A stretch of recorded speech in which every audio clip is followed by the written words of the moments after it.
నమస్తే అండి, welcome to our channel. నమస్తే సార్. నమస్తే. అల్లు అర్జున్ గారు నాకు నేనే పోటీ అనేసి ఒక స్టేట్మెంట్ ఇచ్చారు. అంటే అది ఆయన కాన్ఫిడెన్స్ అని అనుకోవచ్చా? అంటే చాలామంది ఏమనుకుంటున్నారంటే అది మరీ ఓవర్ కాన్ఫిడెంట్గా ఒక స్టేట్మెంట్ పాస్ చేసినట్టు అని కొంతమంది అంటున్నారు. మీ అభిప్రాయం చెప్పండి సార్. అంటే ఆయన తనని ఎవరితోనూ పోల్చుకోవటం ఇష్టపడలేదు. ఓకే. తనని ఎవరితోనూ పోల్చుకుని వాళ్ళతో నేను పోటీ పడుతున్నాను అని చెప్పుకోవటం మాత్రమే కాదు, తెలుగు సినిమా హీరోలకు సంబంధించి ఇప్పుడు పెద్ద హీరోలందరూ కూడా మార్కెట్ల వేటలో ఉన్నారు. అంటే ఇంతకు ముందు తెలుగు మార్కెట్ వరకు పరిమితం వీళ్ళు. ఇప్పుడు ప్రతి ఒక్క హీరో కూడా పాన్ ఇండియా మార్కెట్కి వెళుతున్నారు. తర్వాత గ్లోబల్ మార్కెట్ని టార్గెట్ చేస్తున్నారు. ఈ రేస్లో ఉన్నారు తప్ప ఇంకా స్థిరీకరణలు జరగలేదు.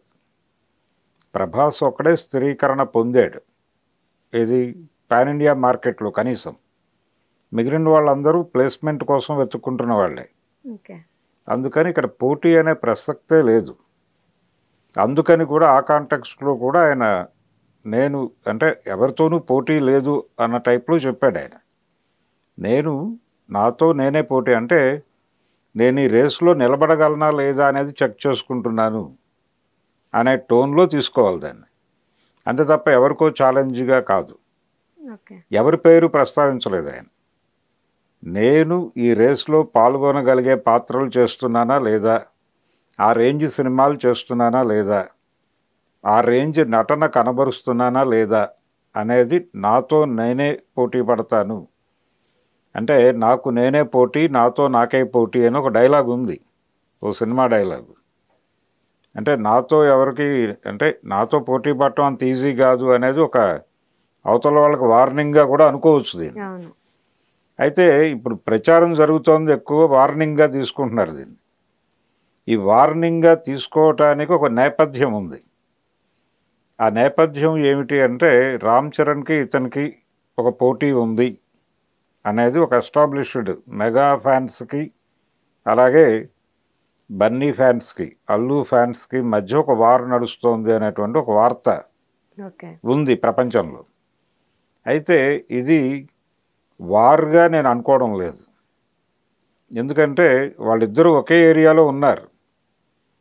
రామ్ చరణ్ అలాగే బన్నీ వీళ్ళిద్దరూ కూడా ఒకే ఏరియాలో ఉన్నారు, నటన అనేటువంటి వృత్తిలో ఉన్నారు. అరవింద్ గారు, చిరంజీవి గారు వేరువేరు రంగాల్లో ఉన్నారు. ఆయన నిర్మాణ రంగంలో ఉన్నాడు, ఈయన నటనా రంగంలో ఉన్నాడు. వాళ్ళిద్దరూ ఒకళ్ళ ఉన్నతి కోసం ఒకళ్ళు సహకరించుకున్నారు. అంటే అల్లు అరవింద్ గారు అగ్ర నిర్మాతగా మారటం వెనకాల చిరంజీవి గారి సహకారం ఉంది. అలాగే చిరంజీవి మెగా హీరోగా ఎదగటం వెనకాల ఆయన సహకారం కూడా ఉంది. అలా వాళ్ళిద్దరూ ఒకళ్ళ ఉన్నతి కొరకు ఒకళ్ళు సహకరించుకున్నారు. ఎందుకు సహకరించుకోగలిగారు, ఆ వాతావరణం ఎందుకు ఉండింది అంటే వాళ్ళిద్దరూ వేరువేరు రంగాల్లో ఉన్నారు కాబట్టి. కానీ వాళ్ళ పిల్లలు ఒకే రంగంలో ఉన్నారు. ఒకే ఏరియాలో ఉన్నప్పుడు అనివార్యంగా పోటీ ఉంటుంది. పోటీ ఉండదు అనేది భ్రమ.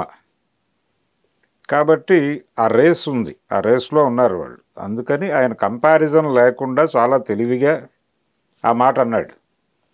అంటే నేను ఈ రేస్లో నిలబడగలనా లేదా అనేది రెగ్యులర్గా నన్ను నేను చెక్ చేసుకోవాల్సిన అవసరం ఉంది.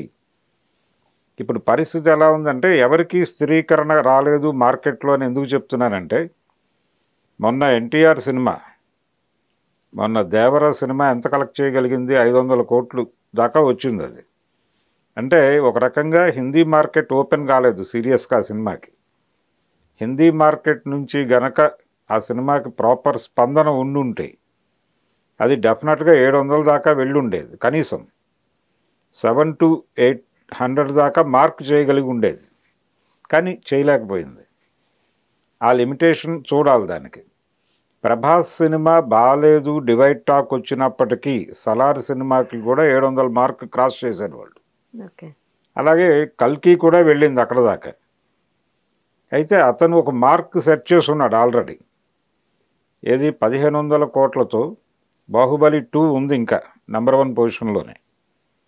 కాబట్టి ప్రతి ఒక్కళ్ళకి అది టార్గెట్గా మారింది. ఆ రేస్ నడుస్తోంది అక్కడ. అయితే పుష్పకి తెలుగు మార్కెట్ కంటే కూడా పార్ట్ 1కి హిందీలో రిసెప్షన్ బాగుంది. హిందీ మార్కెట్లో ఎక్కువ కలెక్ట్ చేయగలిగింది ఆ సినిమా. అందుకని ఈ సినిమాకి అంటే పార్ట్ 2కి పుష్ప రూల్కి అక్కడ గ్రౌండ్ ప్రిపేర్ అయి ఉంది ఆల్రెడీ. అందుకని ఆ కాన్ఫిడెన్స్తో ఉన్నారు వీళ్ళు. ఓకే. ఇప్పుడు ఈ సినిమా ఆ లెవెల్లో ఉండాలి. ఆ లెవెల్లో ఉంటే డెఫినెట్గా రీచ్ అవుతుంది మార్కెట్కి. కాబట్టి నెక్స్ట్ 2 ప్రభాస్ అనే రేసు నడుస్తోంది ఇప్పుడు. అలాగే ప్రభాస్కు పోటీ ఇవ్వాలి ఇప్పుడు.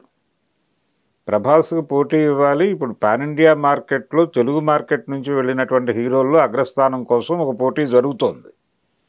ఇప్పుడు ఎవరు నెంబర్ 1 కాదు. నెంబర్ 1 అనేది స్థిరీకరణ జరగాలి. ఇప్పుడు పుష్ప 2తో జరగాలి, రేపు గేమ్ చేంజర్తో జరగాలి. గేమ్ చేంజర్ తర్వాత సినిమాతో కూడా జరుగుతుంది ఆ పోటీ. ఎందుకంటే సుకుమార్తోనే ఉంది రామ్ చరణ్కి ఓకే. Next venture.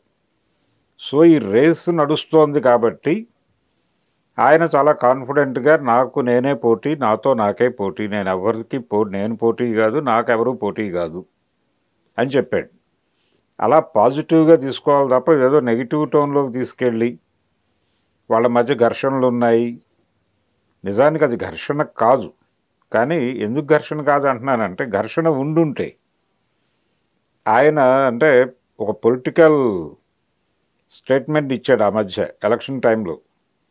అది పొలిటికల్ స్టేట్మెంట్గా అనుకుంటున్నారు కానీ ఆయన ఎక్కడ కూడా ఒక పార్టీ పేరు ప్రస్తావించలేదు. పార్టీ పేరు ప్రస్తావించలేదు. అలాగే ఇంకొక పార్టీని విమర్శించనూ లేదు. ఇతను నా మిత్రుడు, శిల్పారవి నా మిత్రుడు, అతను మంచివాడు, నాకు తెలిసి అతను ఎన్నుకుంటే మీకు కూడా మంచి చేస్తాడు అనే మాట మాత్రమే మాట్లాడాడు తప్ప వైఎస్ఆర్సీపీ గొప్ప పార్టీ అని కానీ లేకపోతే కూటమి పాలన బాగుండదు అని కానీ మాట్లాడలేదు. ఆ లిమిటేషన్ పాటించాడు అతను.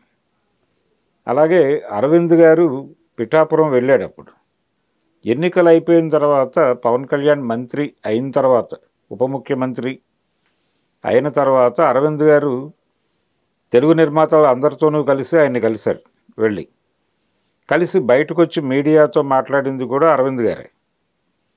కాబట్టి ఆ ఫ్యామిలీస్ మధ్య అంటే ఒకటి అల్లు బ్రాండ్ అనేది ఎస్టాబ్లిష్ చేసుకునే ప్రయత్నం చేస్తున్నారు. ఈ సినిమాలో ఆ ట్రైలర్లో డైలాగ్ కూడా కనిపించింది, పుష్ప అనేది ఇప్పుడు ఒక పేరు కాదు, అది ఒక బ్రాండ్ అని. దాన్ని దీంతో రిలేట్ చేసుకుంటే గనక అల్లు అనేది ఒక బ్రాండ్గా మార్చే ప్రయత్నం వాళ్ళు చేస్తున్నారు కాన్షియస్గా. చేయటంలో తప్పు ఉందని కూడా నేను అనుకోవడం లేదు. ఎందుకంటే చిరంజీవి గారు ప్రవేశించే నాటికే 4 శతదినోత్సవ చిత్రాలు తీసిన నిర్మాత ఆయన అరవింద్ గారు. గీతా ఆర్ట్స్ అనేది అప్పటికే ఎస్టాబ్లిష్డ్.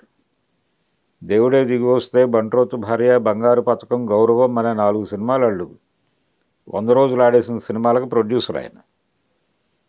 అలా ఆ కోణంలో చూస్తే వీళ్ళకంటే ముందే ఉన్నారు వాళ్ళు.